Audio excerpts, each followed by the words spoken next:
Halo guys, jumpa lagi di sesi video kali ini di ruang cerita dan motivasi. Jumpa lagi ya. Salam sehat untuk kita semuanya. Apa saja sih yang membuat kita kecewa? Terus bagaimana cara berdamai dengan penyesalan di masa lalu? Oke, simak videonya sampai selesai ya. Dalam beberapa hal ini kita akan membahas semua tentang penyesalan dan kekecewaan. Semoga membuat kalian menjadi termotivasi ya. Oke guys, kekecewaan mirip ya dengan penyesalan. Bedanya penyesalan berfokus terutama pada pilihan pribadi yang menyebabkan hasil buruk. Sementara orang yang merasa kecewa berfokus pada hasil itu sendiri. Jadi kekecewaan adalah salah satu sumber stres psikologis ya. Nah, dalam sesi kali ini temanya yang akan aku bahas di video pada sesi ini yaitu perasaan kecewa. Jadi penyesalan di sini adalah emosi negatif yang terasa menyakitkan, ya. Perasaan tersebut bisa berpengaruh kuat terhadap kehidupan seseorang di masa kini dan masa depan. Ketika menyesali pilihan dan keputusan di masa lalu, mungkin kita akan kehilangan kebahagiaan di masa kini, ya. Nah, kekecewaan merupakan salah satu bentuk emosi yang melibatkan perasaan tidak berdaya, disertai dengan kecenderungan untuk tidak melakukan apa-apa, tidak melakukan apapun dan menjauh dari situasi, begitu sahabat. Jadi apa bedanya kecewa sama marah? Rasa marah timbul ya karena ada rasa kecewa. Sedangkan kecewa muncul ketika apa yang diharapkan tidak sesuai dengan kenyataan yang kita terima, begitu. Paham? Oke, kemudian kenapa kita harus menyesal? Nah, mengapa kita sering menyesal? Nah, ini juga sering terjadi seperti ini pertanyaan ya. Sering bertanya mengapa kita sering menyesal. Nah, penyesalan terjadi karena kita merasa segala sesuatunya bisa lebih baik jika melakukan sesuatu yang berbeda di masa lalu, begitu. Nah, penyesalan adalah keadaan pikiran atau emosional negatif yang melanda diri sendiri. Jadi selalu mengganggu kita sendiri. Lalu apa keuntungannya jika kita menyesal? Nah, dengan memiliki penyesalan, orang bisa belajar dari kesalahan yang sebelumnya, kemudian menjadikan orang tersebut mampu menghindari perilaku negatif di masa mendatang. Paham ya guys ya? Kemudian apa itu penyesalan di awal? Nah, penyesalan di awal merupakan sebuah refleksi ya, refleksi perasaan atau gambaran perasaan dari setiap orang. Di dalam rasa itu, seseorang akan merasakan apa dampak dan efek yang akan segera terjadi jika dia melakukan atau tidak melakukan tindakan sama sekali, begitu. Nah, kebanyakan kan penyesalan datanya di akhir ya, tidak ada penyesalan di awal. Nah, penyesalan di awal ini adalah untuk sebuah sikap antisipasi saja ya. Oke, mari kita bahas cara terbaik agar kita bisa berdamai dengan penyesalan. Jadi tidak mudah ya guys ya. Tapi hidup harus tetap berjalan. Kita nggak bisa berharap berhenti di satu titik kehidupan. Ibarat roda pola yang di bawah juga pasti akan merasakan di atas asalkan dikayuh. Begitupun mesin ya, mesin. Begitupun sebaliknya. Penyesalan dalam hidup baik besar maupun kecil semuanya memberikan pembelajaran bagi diri kita. Namun jangan sampai penyesalan itu membuat kita jauh dari rasa bahagia. Nah, ada beberapa hal yang wajib kita bahas di sini yang harus kita jadikan catatan penting dalam diri kita dalam menyikapi penyesalan. Apa saja itu? Simak baik-baik ya. Boleh subscribe dulu, like, share, komen, juga bunyikan tanda loncengnya.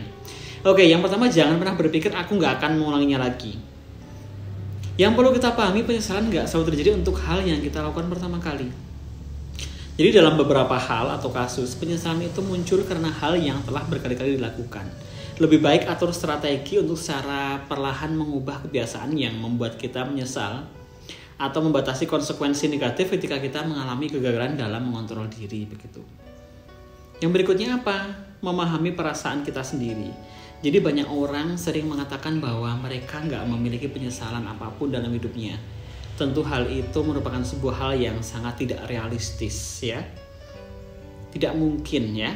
Seperti emosi negatif lainnya, penyesalan adalah pengalaman biasa dan didesain, dibuat agar secara psikologis kita bisa menghadapinya.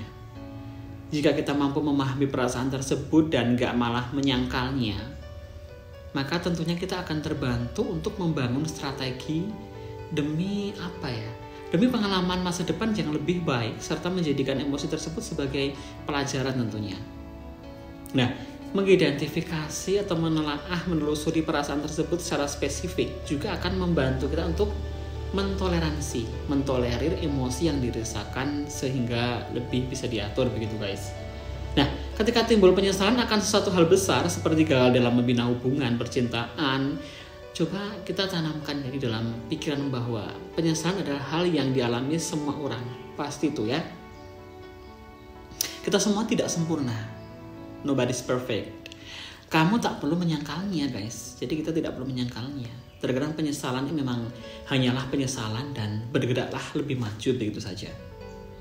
Kemudian berikutnya apa? Meyakini kapasitas diri. Jadi kemampuan diri kita berbeda-beda ya dengan orang lain. Kita akan menjadi pribadi yang lebih baik setelah mengalami penyesalan. Penyesalan bisa menyebabkan keraguan besar ya, dan membuat seseorang tentunya ingin selalu menghindar begitu guys. Hanya karena kita membuat beberapa keputusan yang gak realistis dan gak ideal, bukan berarti itu adalah akhir dari segalanya. Kita harus yakin juga bahwa kesalahan tersebut gak bersifat permanen ya, dan kita bisa berubah lebih baik ke depannya. Kemudian lagi apa? Mencari jalan keluar. Jadi mengubah pola pikir bisa membantu mencegah kesalahan yang sama yang dapat terulang kembali. Akan lebih mudah mengubah perilaku ketimbang mencegah masalah dalam kebiasaan kita. Jadi lebih baik mencegah daripada terjadi. Antisipasi tadi ya. Kemudian jika masalah kita adalah sulit memfokuskan diri pada prioritas, cobalah pilih hal-hal yang paling penting untuk dilakukan. Begitu. Kemudian selanjutnya beri ruang dalam diri kita untuk menerima penyesalan itu. Jadi agar efektif berdamai dengan penyesalan, jadi harus ada tindakan yang dilakukan untuk mengubahnya ya guys. Jadi berubah. Merenungi kesalahan masa lalu nggak akan banyak membantu. Tapi kita juga sulit mengesampingkan rasa menyesal tersebut juga. Ya. Jadi ketika kita merasa frustasi dengan diri sendiri dan mengkritik diri sendiri, menyalahkan diri sendiri, perasaan ini akan secara alami hilang. Namun jika kita memiliki penyesalan yang lebih besar, kita mungkin membutuhkan beberapa minggu atau bulan bahkan tahun hingga perasaan menyesal tersebut hilang. Nah, perasaan itu juga bisa hilang ya dan timbul kembali di waktu tertentu. Kadang-kadang kapan-kapan bisa timbul lagi gitu. Pada dua kondisi ini, hal yang bisa dipelajari adalah emosi harus bisa dimanfaatkan untuk membuat diri kita lebih baik, lebih tenang. Emosi bersifat datang dan pergi. Ketika sebuah emosi bertahan lama dalam diri kita, biasanya hal-hal ini karena kita terus-menerus mungkin memberi makan atau memberi kesempatan emosi tersebut dengan stimulasi tertentu ya. Namun jika tidak, maka emosi tersebut akan cenderung mudah pergi dan mudah untuk dihadapi begitu guys. Nah itu dia guys tentang penyesalan dan kekecewaan. Benar-benar memberi gambaran buat kita semuanya ya. Yang kita masih ada penyesalan dan kekecewaan di masa lalu, pelan-pelan kita ikhlaskan, kita relakan, kita hapus pelan-pelan memori itu. Dan kedepannya kita harus berusaha lebih baik lagi ya. Jadi jangan terlalu hanyut dalam perasaan kekecewaan atau penyesalan tadi yang tidak baik. Kita harus move on dengan itu semuanya. Yuk mari kedepannya kita akan berusaha lebih baik lagi ya. Semoga bermanfaat tema pada kali ini dan menjadikan kita lebih introspeksi diri lagi ya, lebih menyadarkan kita lagi agar kita bisa merubahnya, berubah lebih baik lagi di masa yang akan datang.